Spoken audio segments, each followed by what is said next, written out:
welcome to In-Flight Entertainment's Filmmakers Lounge. And today we have a very, very, very special guest. I was honored to meet this woman during the Laughlin Film Festival, if I'm not mistaken. Oh, yes, that's where it was. I was thinking it was Austin, but you're right. No, it was it Austin or Laughlin? I thought it was Laughlin. I think it was Austin because that the gentleman who's a composer, I forgot his name. He was there, and I met you two guys. It could have been Laughlin. Who knows? Okay, whatever. Okay, well, yeah, Austin and then Laughlin, or reverse, have a way, you know. But the point is, I'm very honored to have come across her path because she's a very exciting and very focused filmmaker that I really respect. And every time I circle back with her, she has something going on. It just like drives me like, okay, what am I doing sitting on my butt? But she's a very amazing filmmaker. And I would like to introduce Tracey Anarella. Thank you. I'm happy to be here, Yusuf. It's so good to see you. Yes. It's been too long too. And we're in LA, the same city, but go figure. That's what happens. It happens. So yeah. Sorry, excuse me. All right, so tell everyone, give us. I always say your superhero origin story. Like, give us a little background about you. All right. Well, I'll try to make it interesting because it's not that interesting. I have been doing independent films. I have my own production company. It's called A-Roll Pictures because my last name is Anarella, so A-Roll Pictures. But I've had my own production company, I'd say, for 10 years. I'm 60 and I started it when I was 50. And I started making films at 50. So I came late into this industry. You know, my background is science. I did research and a totally opposite field I was in. And then I met someone who was a composer for film and TV and had been for many, many years. And I thought, this is a fascinating business. I know it's hard. And I was mentioning to him that I'm like, I like this business. Not, I obviously couldn't be a musician, but I would love the creative part of it with film and editing. I mean, making film and editing. He's like, well, then just do it. You anything you put your mind to, you can do. And that's what I did. So I took a workshop and learned how to edit, and I would edit for his clients a little bit. And then I decided I don't want to be an editor because I don't like how editors pretty much are by themselves and, Yeah, the solitude. Yeah, so I said, I'd love to learn how to make documentaries and edit my own work. I'll never say I'm an editor. I know how to edit. And that's what I did. So I learned how to make documentaries, and I made a short one, which was well received on the Independent Film Festival circuit. I mean, it won. It was accepted to like 30 different festivals. It won best short doc at multiple festivals. And then a gentleman from one of the film festivals said to me, you really know how to handle the story arc. You really understand how you have flow. It's just natural. So it's time for you to make a feature. And I'm like, oh, no, I can't do that. I'm new. He's like, Tracey. And even Peter, the gentleman who opened my world up to all of this, said, a feature, he goes, you've made a short, so just do the math. A feature is your short times 5 or your short times 6 or times 7. He goes, just do the math. I'm like, oh, yeah. So that's when I made Not Black Enough, and Not Black Enough went on to it's the gift that just keeps giving for other people. It's and it's the gift that keeps giving for me because I feel good that it's making a difference in people's lives. So. And here I am today. So I've made 6 features. I'm working on my 7th feature, which is about the murdered and missing Indigenous crisis in the North and Southwest U.S. and Alaska. And that's in its kind of pretty much shot it, but it still needs some extra massaging to get it to cross the finish line. So that's where I am today. Wow. The hardest working woman in independent show business, I would say. I mean, 7? This will be my 7th. Yes. I mean, not my 7th. It's my 7th film. It's my 4th feature. So I did, I probably said 7 features, but my 7th film. So I did 3 short docs, and then this will be my 4th. Yeah, my 4th feature. All right. Okay. So what I always ask, filmmakers just to pick their brains of their creative process. So what brings you to a specific subject? Because I'm very happy that we talked about the realm of documentary filmmaking, because that's a whole different beast in itself. So what compels you to grab that subject? Because I'm sure with all the things going on in society today, you can do a documentary every 5 minutes about all the stuff that's happening in the world right now. So what makes you isolate that one thing? It's like, okay, like this is something that I need to expand on and really, get out to the world. It's a good question, because when people find out that I make docs, you're right. So many people say, you know what? I have an interesting life. And I'm thinking to myself, I'll give it a chance. Let me, maybe your life is interesting to you and it might be interesting to me. And then I'll listen and I'm like, it's not a story. But I will never, insult the person or be offensive in any way else. I'll go, that's interesting. And then I just never bring it up again. But to answer the meat of your question, it's usually, it has to affect me. It has to be a topic that just keeps coming at me that I can't get away from, or that I have multiple questions of, or it's something that I feel is out there, out in the ether, and that no one wants to talk about it, but it's out there. I'll pick that subject. And to give you an example, Not Black Enough. It was when this person told me, you got to make a feature. It's time.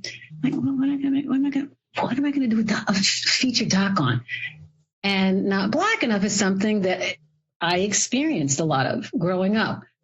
Someone trying to define my Blackness based on, who I date, where I live, how I speak. I mean, all that nonsense. And that's all in Not Black Enough. So it was very easy for me to attach myself to that subject. And then when I started talking to other people, it's like I took the lid off of a sieve, and it's like, whew, everyone else like, this is my life. I was talking to a gentleman for a program that I was going to, that I'm thinking about entering or applying for. And he said, I watched your film last night. This man is like he's top of North America and top of South America. He goes, I watched your film last night, and that's my life. And that's what I mean by the gift that just keeps giving. But the way that I come to these is that it has to really just nag at me. Or it's just something that I've always had a question about. And then I just, like the Native American film, I started reading about it maybe 9 months before, I decided to start, doing it as a doc. And I just start reading more, and I go down these rabbit holes, and then it gets deeper and deeper. Right. Okay. Yeah, right on. Because I always wonder, because creatives usually have 1,000,001 different things floating around our heads. It's like, all right, yep. Which one to plug down and say, all right, I think I could put my blood, sweat, and tears in this particular one. Yeah. Now, as far as documentaries, what is your process? Because, filmmaking is actors, okay, well, all that production, stuff like that. You're dealing with real world, things, and you are bringing in actual people, interviewing and things like that. So I'm assuming, scheduling is definitely a lot different from regular production. Yeah, it is. You're absolutely right in that. Documentaries totally different. I think. I give much praise to people who do narratives, because you have so many other people who you're bringing into the mix. Schedules, food. If I'm doing interviews, I just have to deal with those few people, maybe their children, or, maybe childcare. Like, I'll hire somebody to help watch your baby if you'll just sit with me for, an hour and a half. So the scheduling, and I will say the scheduling is actually what makes my documentary sometimes take longer than longer to make. Because if you have prominent people, like in Not Black Enough, I had Henry Louis Gates. I had Vanessa Williams.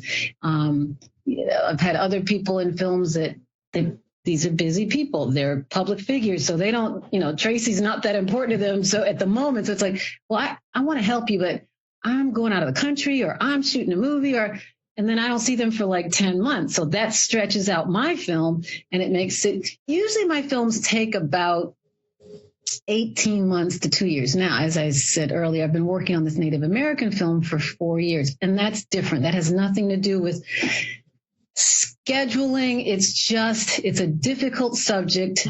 I'm trying to make sure that I don't make a piece.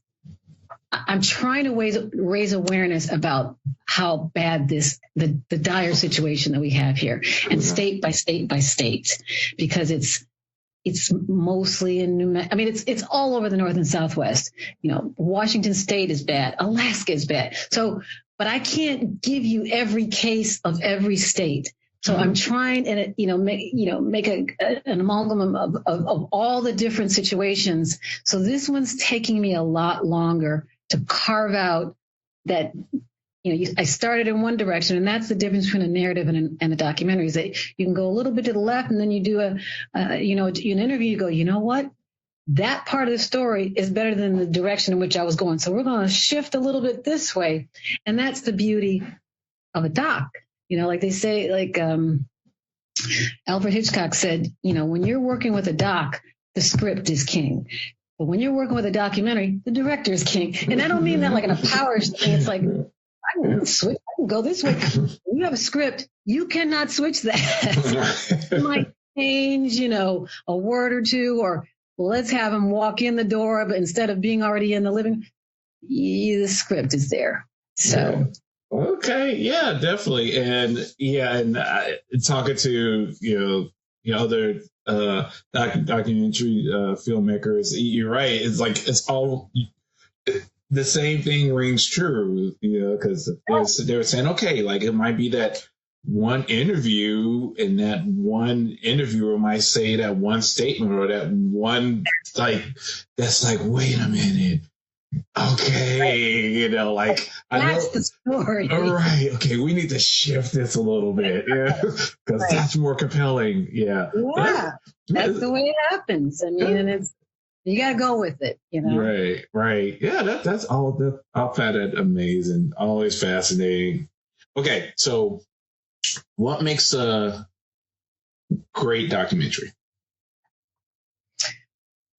What I feel, that's a tough question. For me, for Tracey, what makes a great documentary is if I have a huge and a deep and wide depth of an audience of people that continue to talk about the film, ask me questions about the film. And I don't mean film festivals. I mean doing exactly the reason why you made the film, doing its job. Have people, even people who are angry, even people who are like, I can't believe you made this film. You are disgusting. I got you talking about it. I got you thinking about the subject. You're more aware of it. That to me is a good documentary.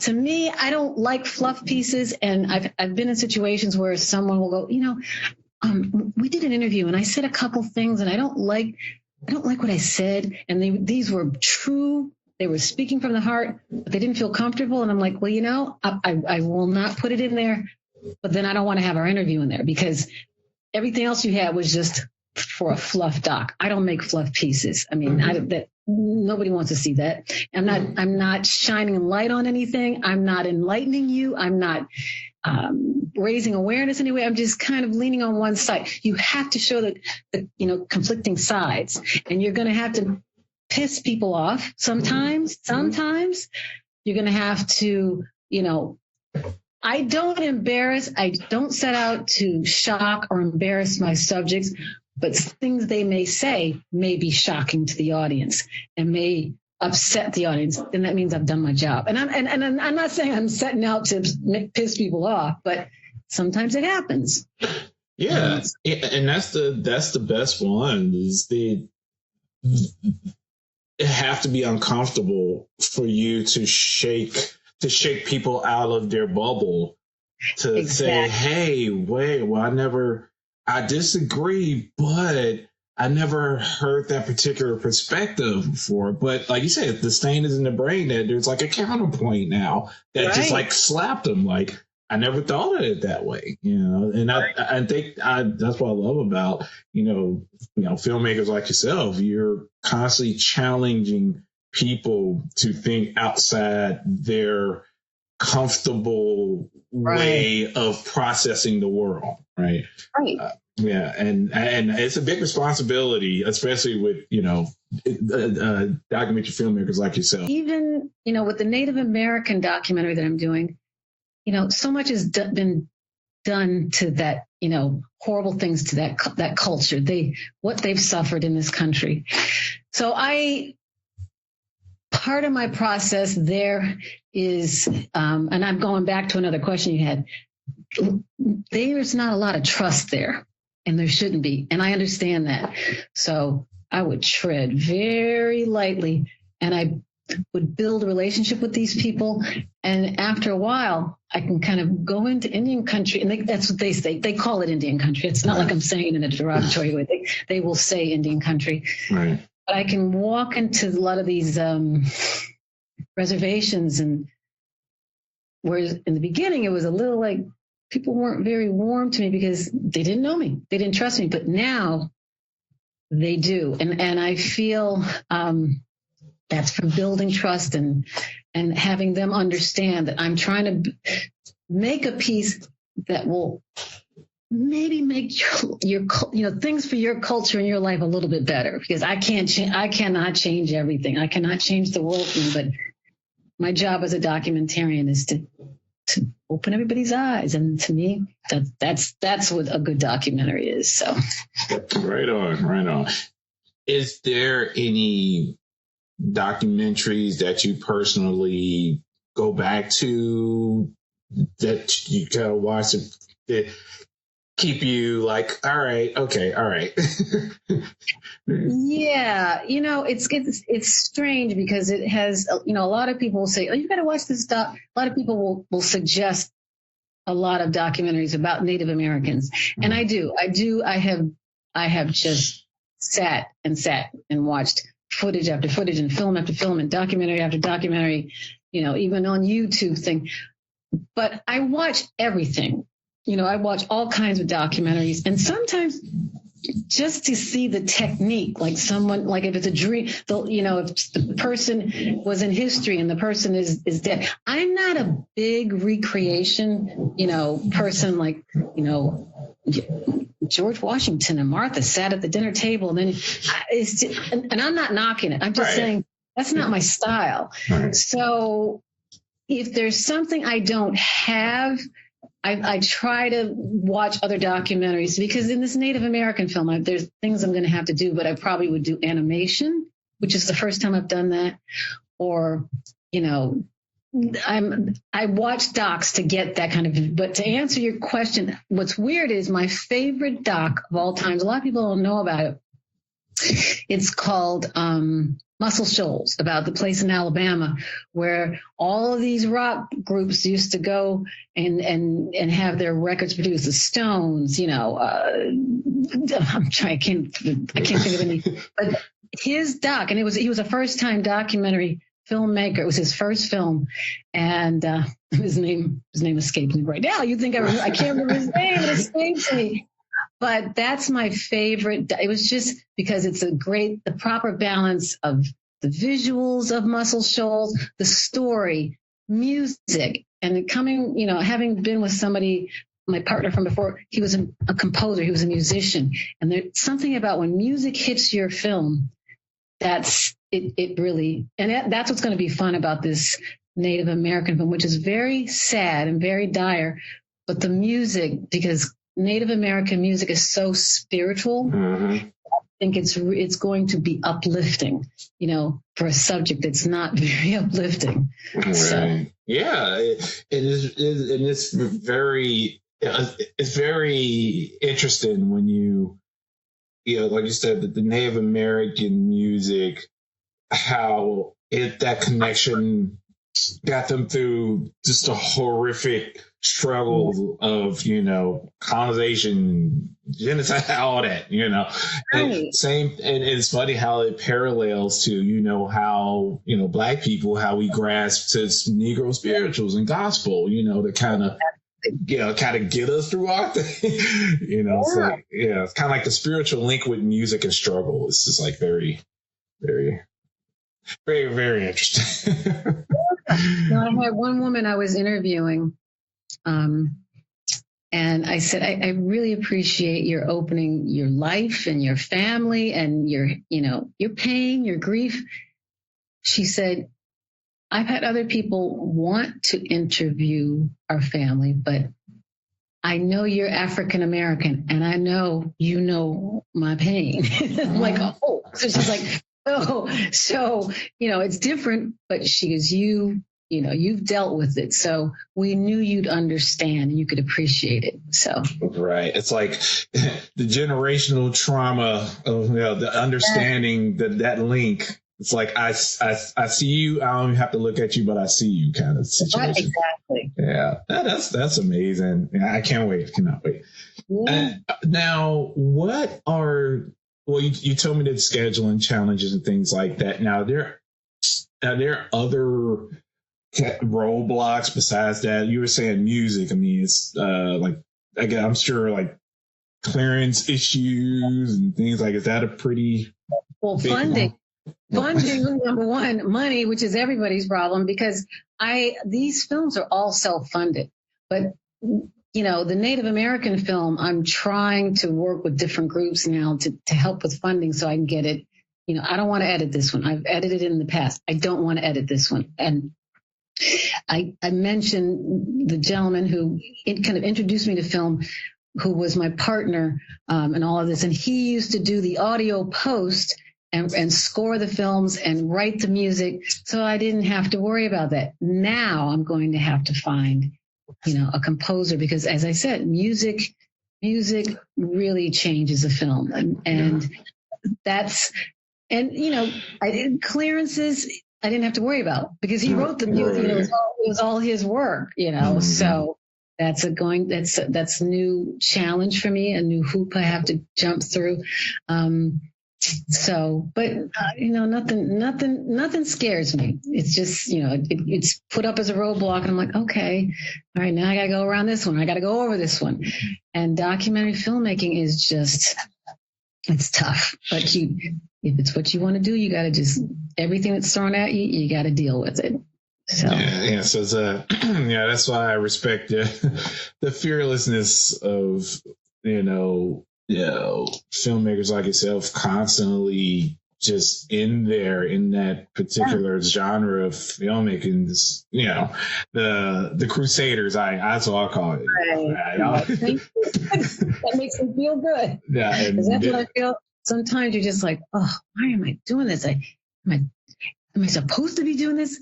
And then you give yourself that 5-minute pity party and you're like, you're supposed to be doing this. You'll get through it, Oh yeah, most definitely. Yeah. Okay. So, so I guess what will be the longest process? Now, okay. Well, I think I answered my own question with that one.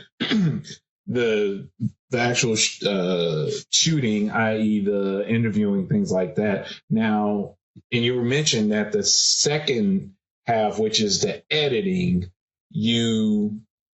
it's an ever organic, evolving thing, right? You're saying no, I would say the ever changing part is more or less, there's development, and in development, you start trying to figure out, what your story is, who your subjects are.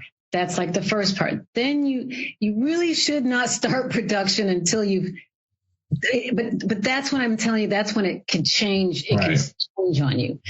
And production, post-production, the post part of it, which is your editing and your music and all that. Once you're there, if you've shot everything and you've pretty much, it's when you're in production, when you're shooting, where things can go oh, that dirt. Oh, no, no, we thought we were going to. That's where things can get dicey and just, change. But once you decide, okay, I had everything I need, and you start your editing and your music, that part is not really so hard. It's production and shooting and getting to these people and getting to the story, and then you'll have these gaps in your story. That's what's very, very hard, because you know what your story is, but you can't close that gap until you get that. Or, like, to give you an example, I wanted to have a woman who was a historian. This woman is brilliant.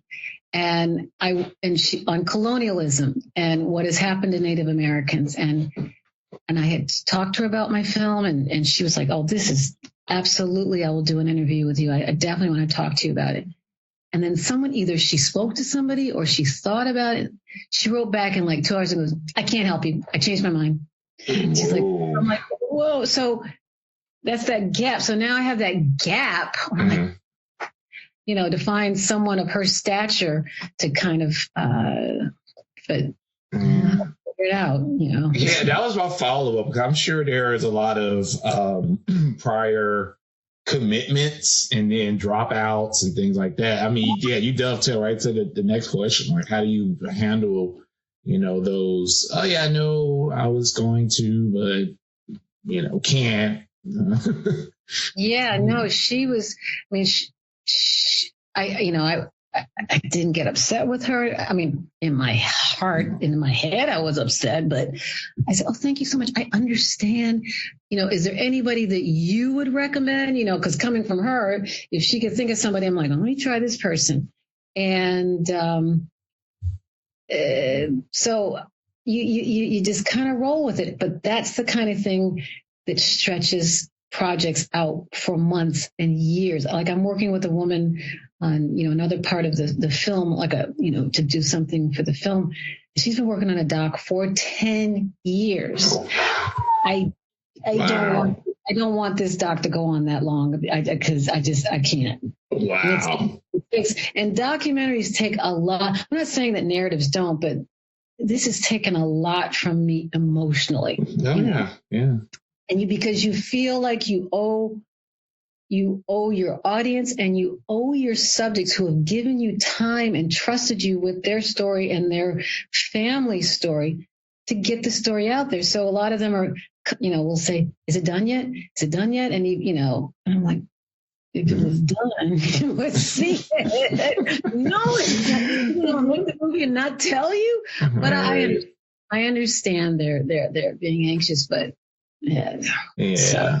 Yeah, that's the thing with the subjects not really knowing this, the process, of, it's like, okay, we have your story intact, but we need other elements to fill it in so we can have a finished product. Like, I got your story, but let me get all the elements together. Let me gather all the chestnuts so, we can have this finished thing to present to the world. Kind of, yeah.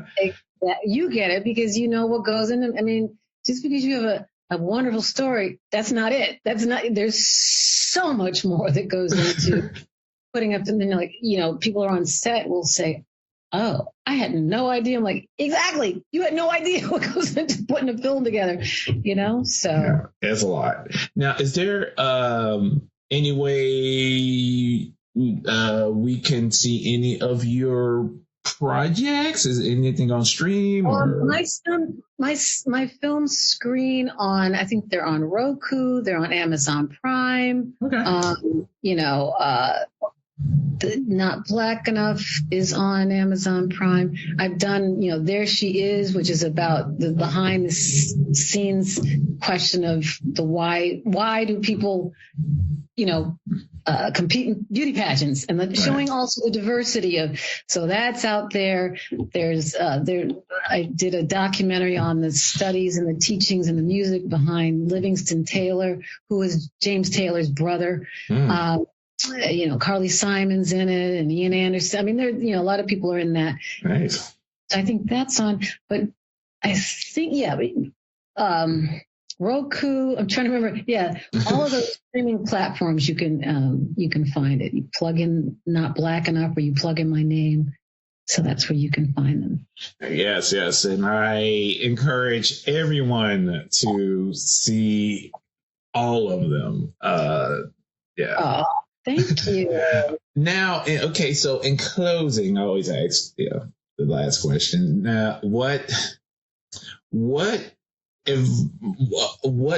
words of sage wisdom can you give to someone that's tiptoeing or maybe pouring their water into the realm of documentary filmmaking? Well, number one is when you think up, figure out what your story is. You've got to have a good story. And as I mentioned at the beginning of this interview, a lot of people say, oh, you have an interesting life. And and I'm not saying your life is not interesting, but does it really make a story? Is it something, is it a documentary that can hold an audience's attention? You have a topic, figure out what that topic is. Figure out the story around, is there conflict? Or is someone in history, who has achieved something? Get your story straight first. Then after you do that, you just talk to everybody. Talk to someone who can help write so they can check your story out. Check to find out who can shoot. You start collaborating, build your little film family of people. And they may know something like, well, I know how to shoot, but I do know this guy who does lighting. So we can go with you on this interview, because what's fortunate about being a documentarian is that you don't need as many people on set as you do when you're doing a narrative. A narrative is much harder, and you have a crew of people that you really, really need. And it takes a lot more to pull that production together than it does for a documentarian. So I talk to everybody wherever I go. And then someone goes, oh, well, you need to. That's how I got people for Not Black Enough. That's how I got Vanessa Williams. Someone goes, my hairstylist does her hair, So, but you can't be afraid to talk to everybody. You can't be afraid to talk about your subjects, and, don't give away your whole story, because sometimes people will take your story. But that's what I suggest is, and the other thing is, don't let anybody discourage you. I had so many people say, that's just, you want to make films? Oh, that's kind of cute. Well, have fun with that. I'm like, do you? Okay. Don't block out all the negativity, because 9 out of 10 times those people are trying to prevent your doing that is because they either wanted to do it, or they just don't want to see you succeed because they're not doing anything. So, and I had so many people just like, why are you doing, you're kind of old to be, like, whatever. What have you done lately? I don't think anything. Oh, yes. Yes. I mean, that is the best, best words ever, like, do you, haters gonna hate. Yeah. Always. And that's what Not Black Enough is about, right. Is the, just to you. But then again, I've always marched to the beat of my own drum, and that's what you need to do. It's just, want to do something, just do it. And sometimes your own voice can work against you, like, nah, you know what? No one's going to watch this. No one's going to stop. Do it. Wow.